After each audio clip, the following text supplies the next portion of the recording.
on to this next question, and you can all just go briefly on it also.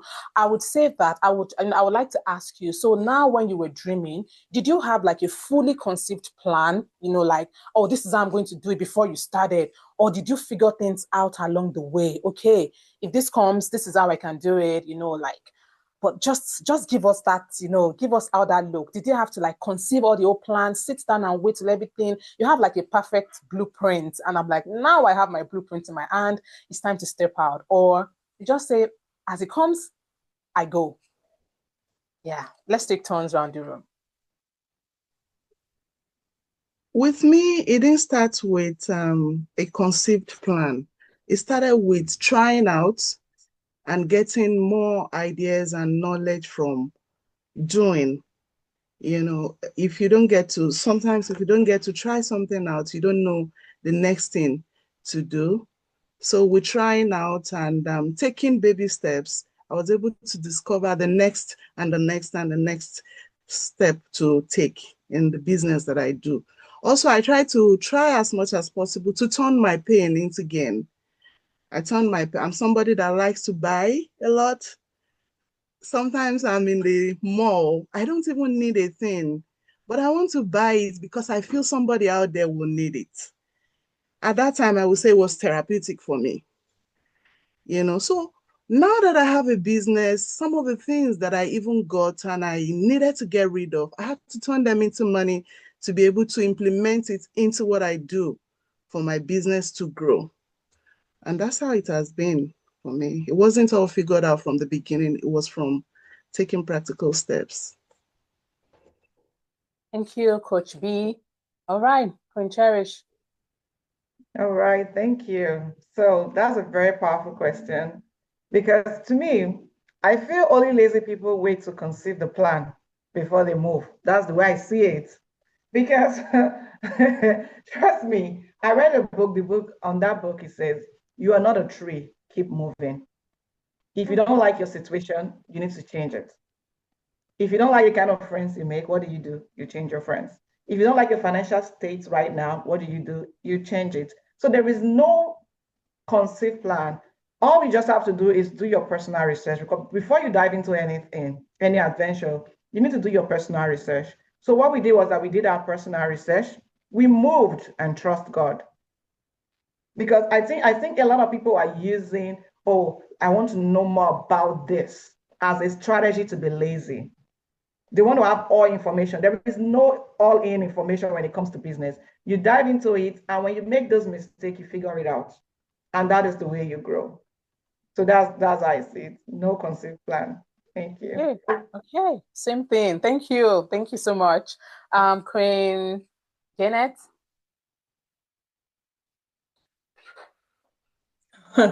Thank you. Yeah, just like Queen Cheris just said, you just have to start small. Mine, I started little by little because I've always believed in starting small, and gradually you grow it.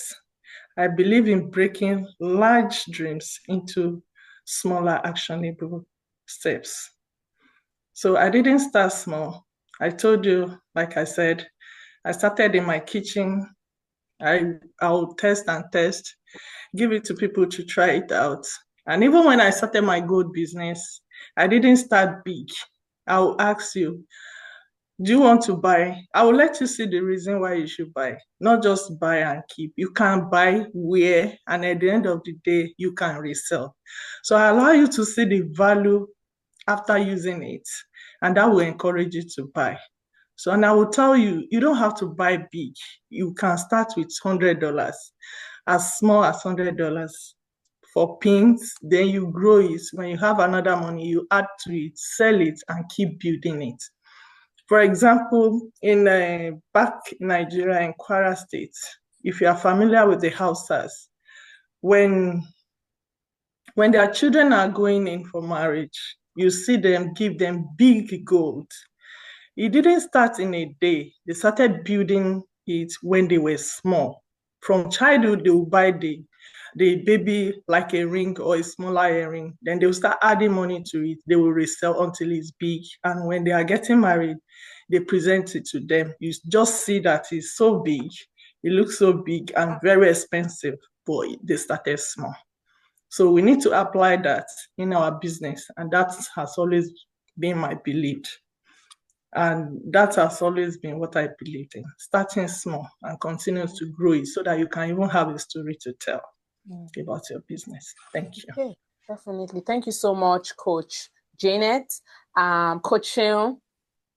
Yes, thank you for your question. So the question is, do you figure it all out before you start, or do you start before you figure it all out? So I will take a measured approach. I have always believed in counting your costs before you start. So you count your cost. I will typically count my cost. Now, it's not like I'm going to figure out how to get all the funding or everything I need up front.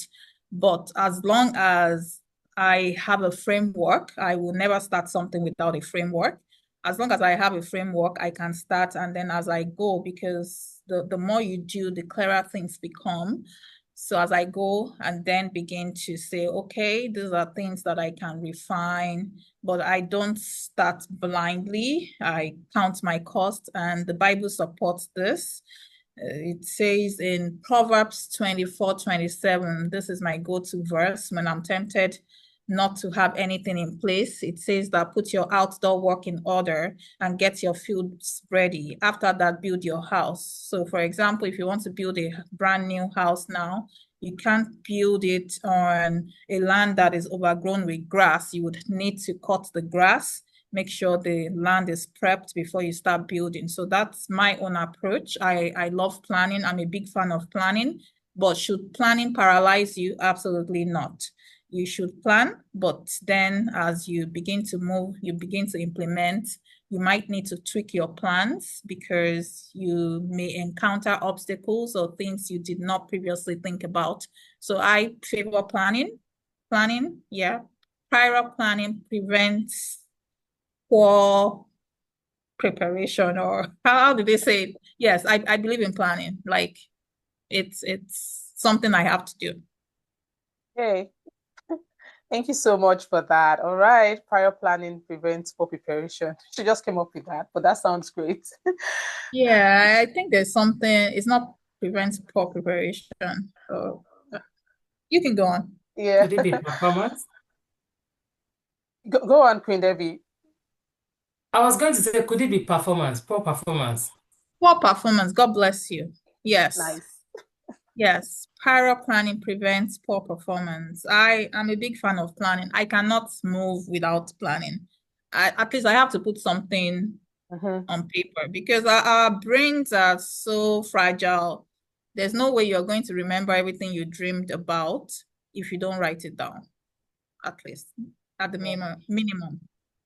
Okay. Thank you. Coach Debbie? Okay, for me, there was no blueprint. Remember that I said I started because I was hungry. I was very hungry, and of course, I was not ready to go back home to ask anybody for help.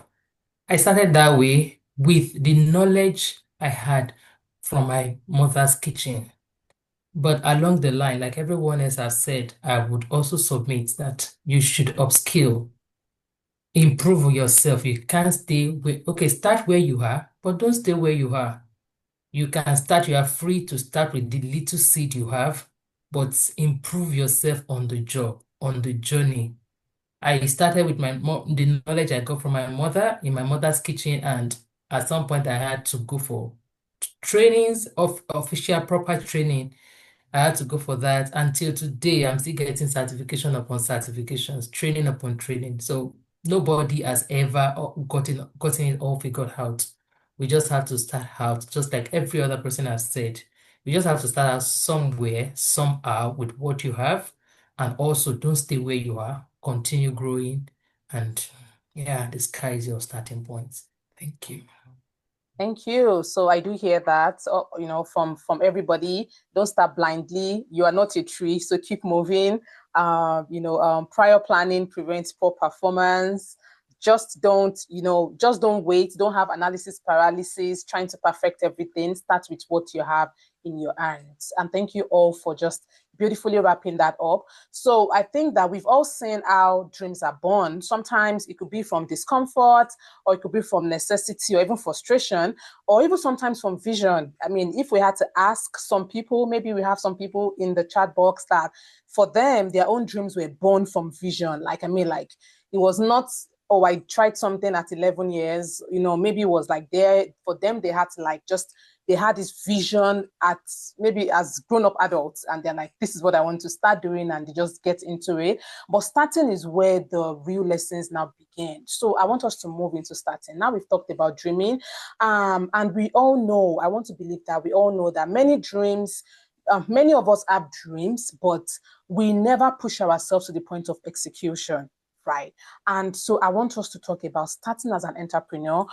Coach Sean has said a lot of things, even in our when she was talking to us about starting, you know, starting small, don't despise the days of your humble beginnings, build that muscle that you have. She said a lot of fantastic things, but I still have some questions again for them. And so I want to ask Queen Bola right now that when you started, what was the hardest part about starting for you? And how were you able to push through? Because you may have people here that they have dreamt. In fact, they've been dreaming the longest dreams, like Jonah. They've had so many dreams, right?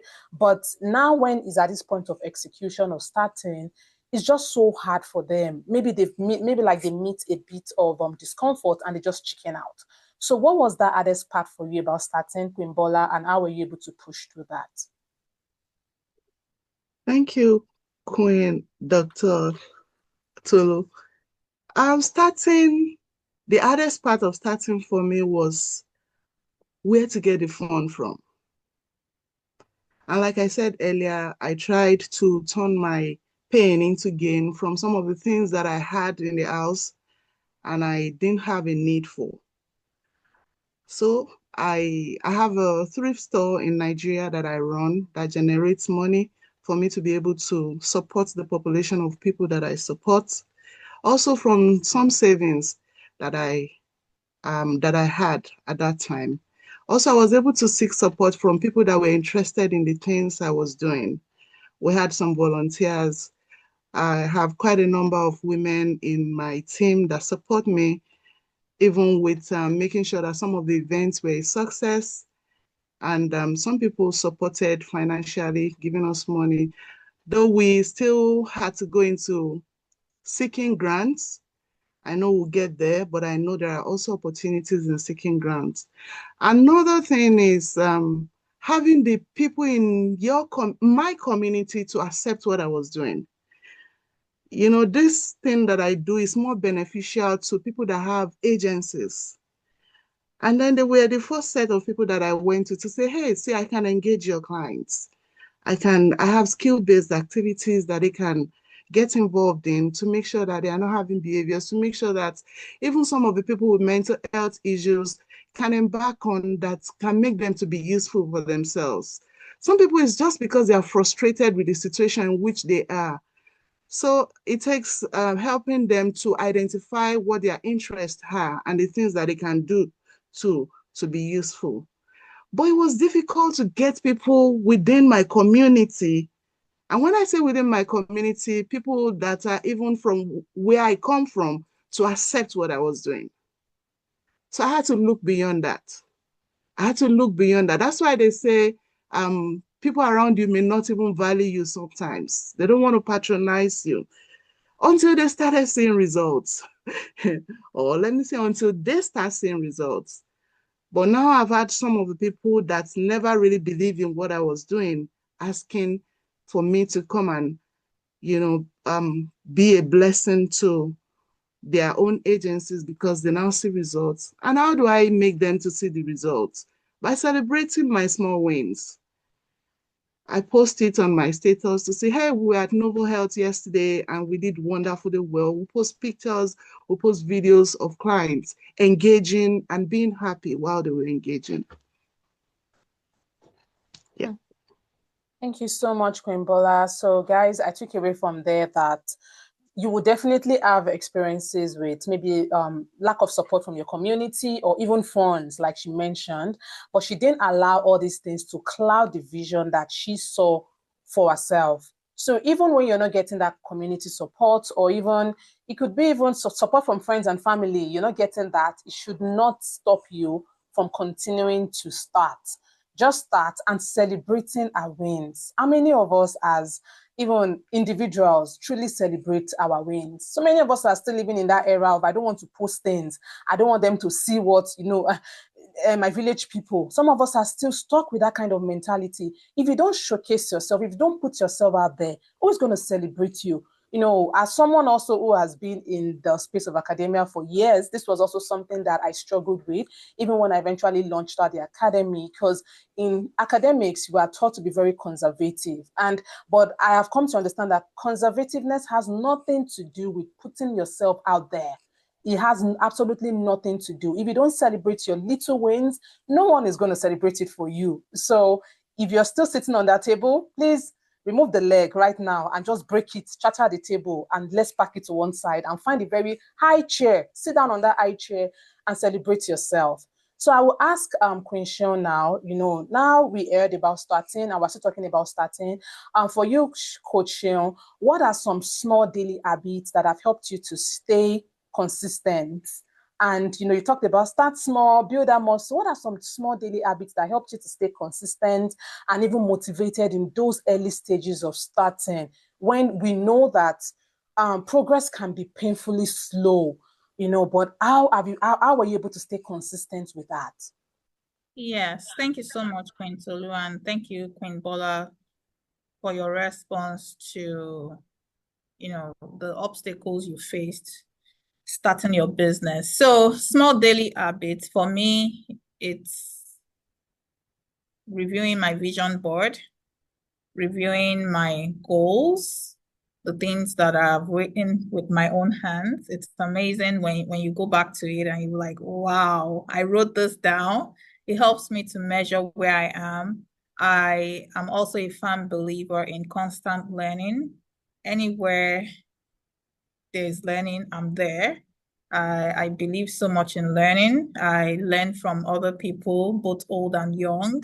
I listen to not necessarily podcasts, but I listen to watch videos and listen to messages from people that I absolutely respect.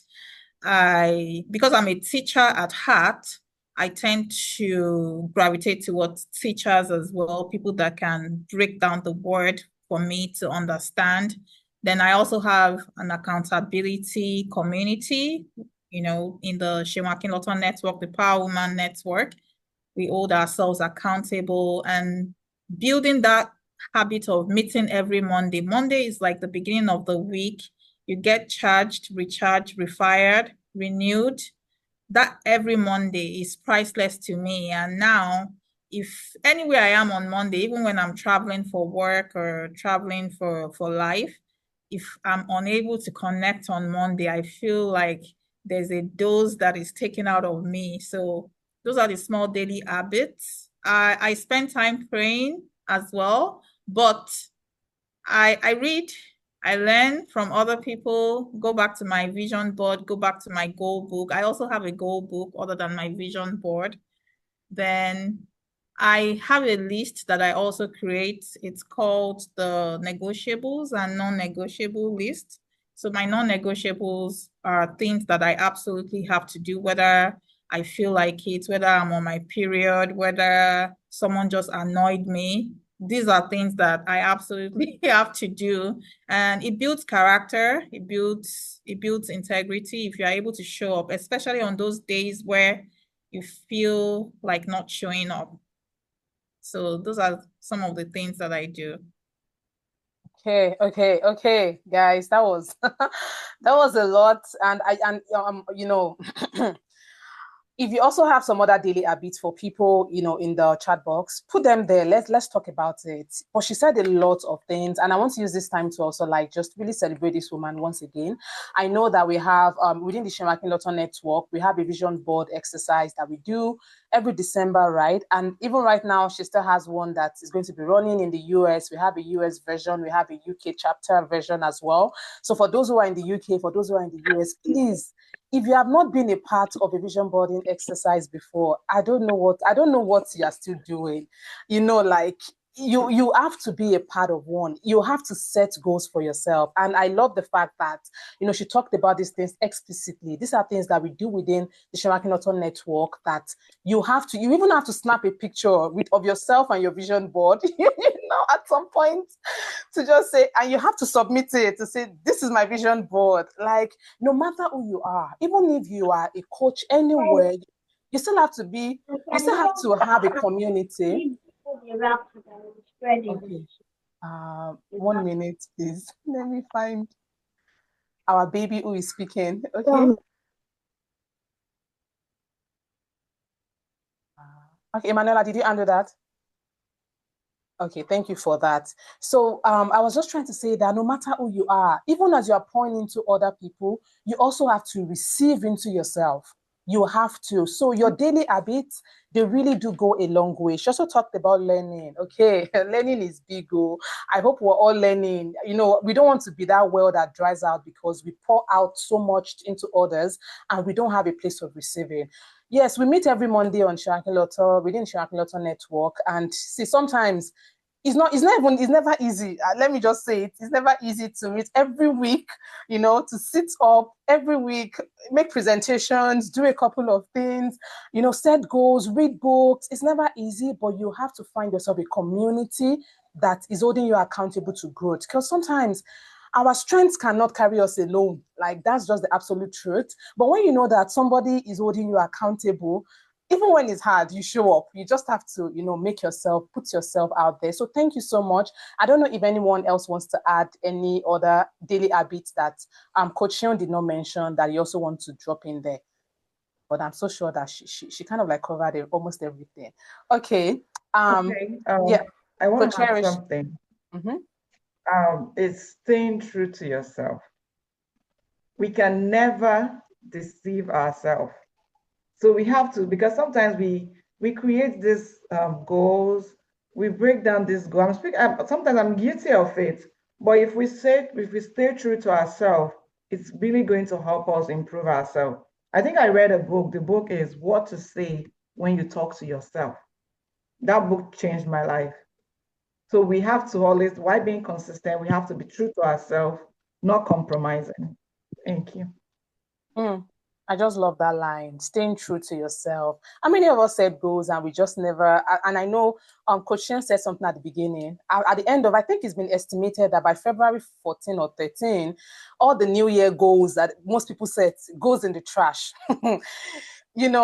And for a couple of us, for some of us, maybe that used to be our lifestyle before, but things have to change. If things have not changed now, then now is the time for things to change. If you need to find a community that will support that, please do everything within your power to find a place where you can stay true to yourself, even on hard days.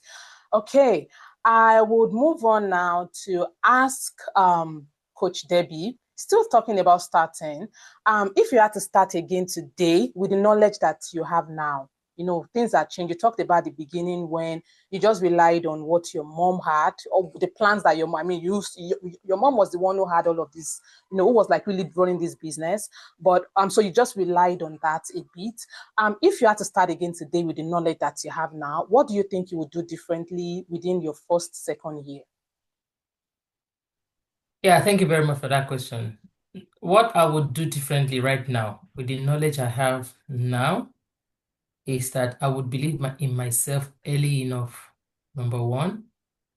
And because one of the major fears I had was, one of the major challenges I had was imposter syndrome. Sometimes it still rears its ugly head, as I am right now too. But yes, thankfully I've been able to suppress it to the barest minimum by the grace of God and with the help of people like everybody has said, the right community around me. I would not let anybody talk me into or let myself talk myself into believing that I am not enough or I'm not capable or I don't deserve any room that I find myself in. I would tell myself that if you can think it, then go for it. You can do it.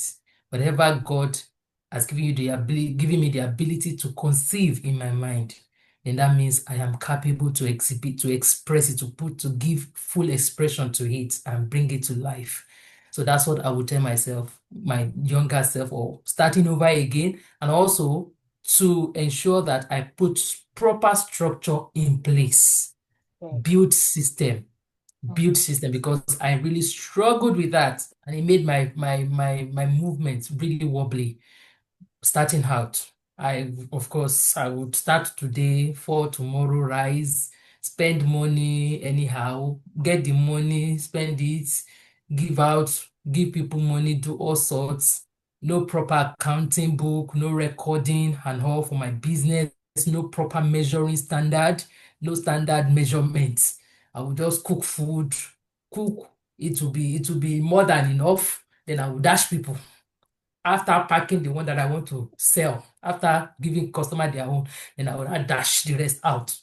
So no, that won't be my story anymore. If I'm to start out again, I'll go for original training, proper training, and skill up as I go. Thank you. Thank you so much. That's powerful. System, structure, upskilling are things that she would do differently. Okay, I see that the chat box is really buzzing. We have a ton of questions. Emanuela, I hope you are gathering all of those questions because I'm going to be handing over to you very shortly now, and so that we can have some of those questions that we have not touched base on. Okay, we're going to move now into growing. It's also been said that so many small businesses fail within 3 to 5 years of inception. So we want to, think about what can help us to grow our brand, our business as entrepreneurs. And I would like to direct this question to Coach Janet. When we're thinking about growth, sometimes we know that it has a lot to do with mindset. So what's one mindset shift that has helped your business to move forward over the years and has helped you to stay relevant? Thank you, my coach. With the right people around you, with the right community around me, with the right mentorship, with accountability partners, with the vision board, that has really helped me to grow my business. Now I know what to do at the right time. I know how to save, to plow back into my business. My accountability partner is always on me to ask me questions whenever I discuss anything with her, to ask me how far I have gone. I was discussing with somebody, I said, the way I have like this, let me not call it fair, it's just an ability of being responsible towards my accountability partner. When she asks me something or when I discuss with her, the next time I'm going to see her, I want to have something to say. And that has put me on my toe to always work towards anything that I say. So with the right people around me now, I am on fire. I know what to do. I know how to put things in place. I know how to save. I know how to divert my money. I know how to spend my money. So, and that has really helped me. And I know if I started this way, I will be far beyond where I am now. Thank you. Okay, O'Shea, that was a lot of fire. Talking about mastermind, I think I'm just going to latch on to that word, about that community, the right community around. I say she's on fire. So many of us we still think that this is a solo work. We still want to do it by ourselves, forgetting that God did not create us for isolation. He created us for community. If you still don't have a community, see, Shackleton Network is there. Well, Inspire Growth Academy is there for young. Come. There's space in the room. There is space to take more. But having that right community, she said, it changed a lot of things. Just knowing that I have to be accountable. I have to, I've spoken to someone about something and I have to meet this person again. I can't just show up and look unserious. You get that kind of mindset shift. These are the things that your community, the right community, not just any kind of community, but the right community will help you to be able to pull that resources together, have that mastermind, that can really help you to think things through. All right. I'm going to ask Queen Cherish this question again because she's the influencer money guru in our midst. So I want to direct this question to her.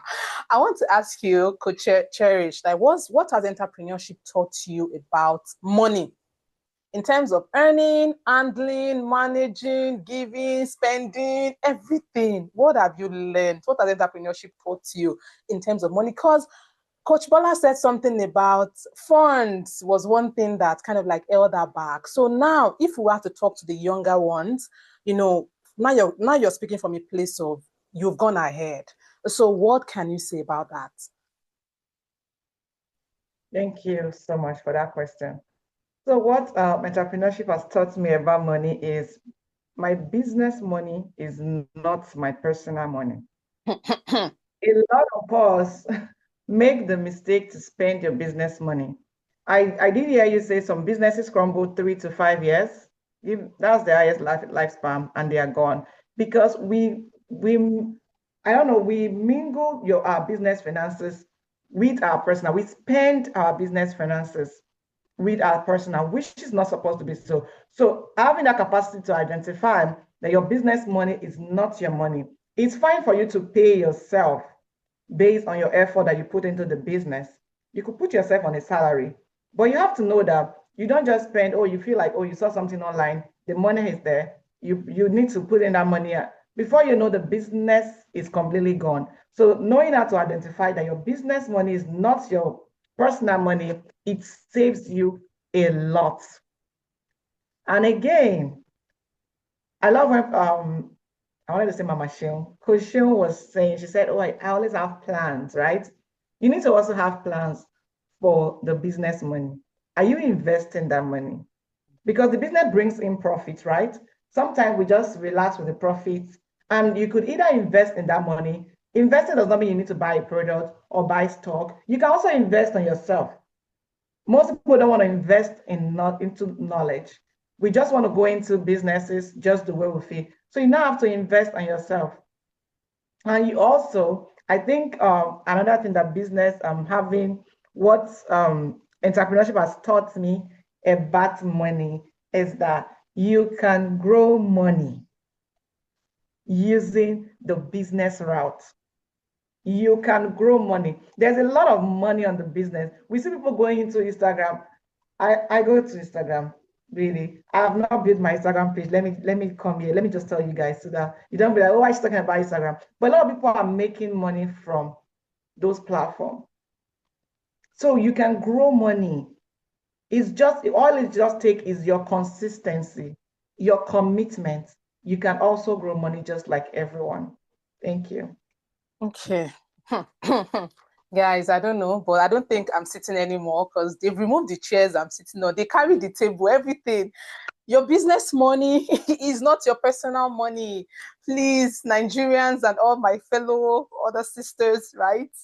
As women, this is one thing that sometimes we find so hard to separate. Like there's a need and you're just like, let me just dip hands into this one. But she said something about you can actually use that business money, invest it in yourself, invest it, in buying things, not in buying things. Investing in knowledge for yourself and investing it for the business, and she said something about consistency, commitment, and things that will help you to grow money. Okay, I don't know. At this point, I see that there are lots and loads of questions in the chat box, and I don't want us to miss out on them. I see that we've touched on dreaming, starting, and growing, and I see that some of the questions I've also had in the chat box had to do with like maybe juggling life and business, and I'm like, okay, maybe it's time to just like take a couple of questions from the chat box